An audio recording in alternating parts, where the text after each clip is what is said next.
increasing the force. Okay. By increasing the force, we can increase the charge. By increasing the electric field also. Right. So, for a great or for a large battery like 10 million volt, it is not possible because we have limitations in here. And in such situation, we are using linear accelerator to move it in a step-by-step process. Okay.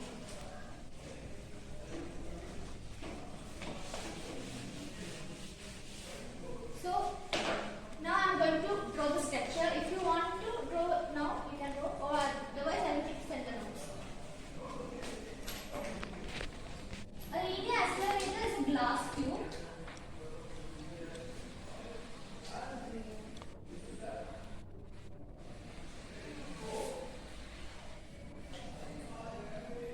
Inside this glass tube there will be hollow cylinders.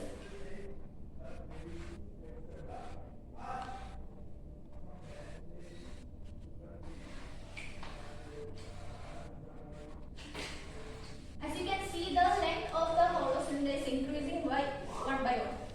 So consider a point A, and here is also A. Like this is the target, and this is the place where the ions are produced. So this is also called as drift tubes. So this is 1, this is 2, this is 3. You get 1 from 1.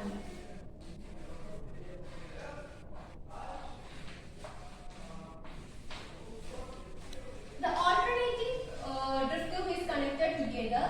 Like 1 and 3 is connected together, and it is connected by a RF generator, like radio frequency generator.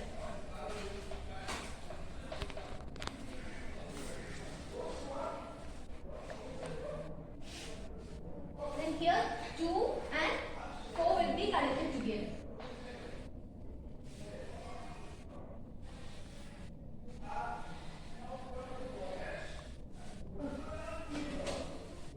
So this is a glass tube. Inside the glass tube there will be a drift tube, which is a metallic hollow cylinder. Like the length will be increasing one by one. It is connected to a radio frequency generator. This is the overall structure of a linear accelerator. Then, as we know how about half cycle, right? So in a half cycle, like now 1, 3, 5 will be positive, then 2, 4, 6 will be negative. Which means RF generator is an AC supplier. Through these gaps, ions can move easily. Like from here, the ions are produced. From here, ions are produced and it will move through these gaps. So the concept of linear accelerator is from here. Consider a positive charge is produced from this ion. Then this should be on negative. Then only the ion can be attracted by the first tube. Okay. So this will be negative, and the ions get attracted to this drift tube. From moving from here, it should have to change. Like it should have to reverse the charge. Then only it can attract. The charge from here, it will repel and it will attract. Okay. So before completing this drift tube, they have to reverse the charge. So like that, it all move like from here. You understand? Anyone have any doubts? How it moves?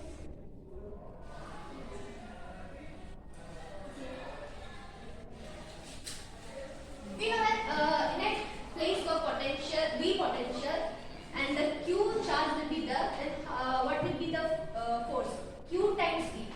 F is equal to Q into V. We know that. Like that. Here also, the drift tube 1 has a V potential with respect to A. Then the kinetic charge will be obtained. So for the value for tube 1,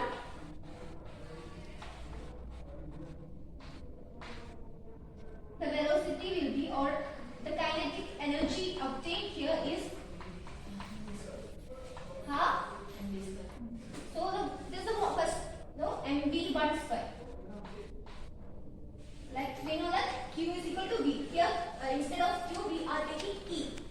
So it will be E V. Okay. And from here we can find V1. What will be? Root of 2 E by M. Yes. Root of 2 E V B M. Okay. Like that, after the charge is reversed, the kinetic energy of 2. What will be the kinetic energy of second drift tube?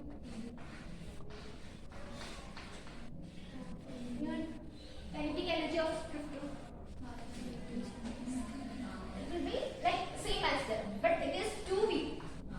So it will be like root 2, same as V1, 2 E V by M. So this is V1. So we can convert like root 2 V1. This is smaller than V, okay?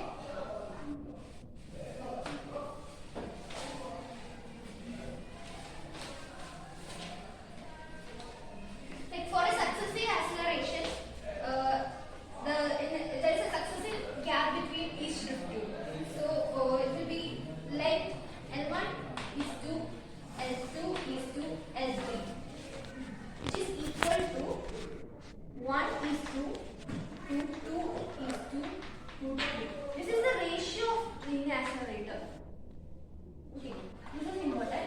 Like, this is the ratio of linear accelerator. Next, we have to study about the energy of iron. Is there anyone having any doubts of this session?